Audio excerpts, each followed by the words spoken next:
መተሽ ስራሽን ትሰሪያለሽ፣ ገንዘቡንም ታገኙዋለሽ ድጋሚ።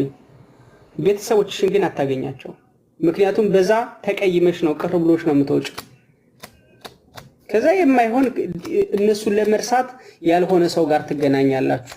የራሴ ህይወት መሰርታለሁ ብላችሁ ቤተሰቦቻችሁ ሳያውቁ ወይም ቤተሰቦቻችሁ በሌሉበት የትዳር ወይ የፍቅር ግንኙነት ትጀምሩና ደግሞ ሌላ የመጨበርበር ምዕራፍ፣ ሌላ የመክሰር ምዕራፍ ይኖራችኋል። ስለዚህ የሆነ ፐርሰንት መኖር አለበት ለቤተሰብ የምትልኩት የሆነ ፐርሰንት።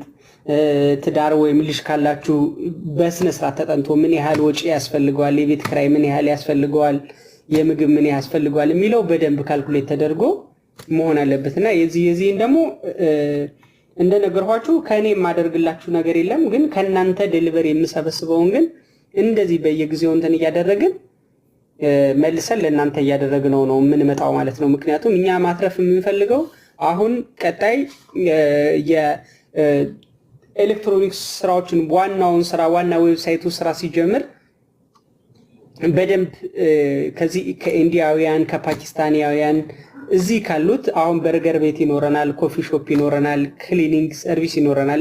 እነዚህ ስራዎች ላይ እኛ በቂ ገንዘብ እናገኛለን።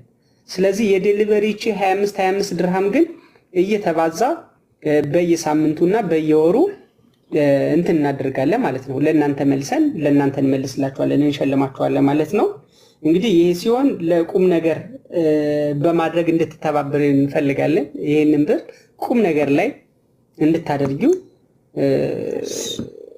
ከወዲሁ ማሳሰብ እንፈልጋለን። ያው ብዙም ባይሆን በተቻለ መጠን መነሻ እንኳን መነሻ ማለት ይህን አስቀምጠሽው ከዛ ከላዩ ትንንሽ ብትጨምሪበት ነገ ጥሩ ነገር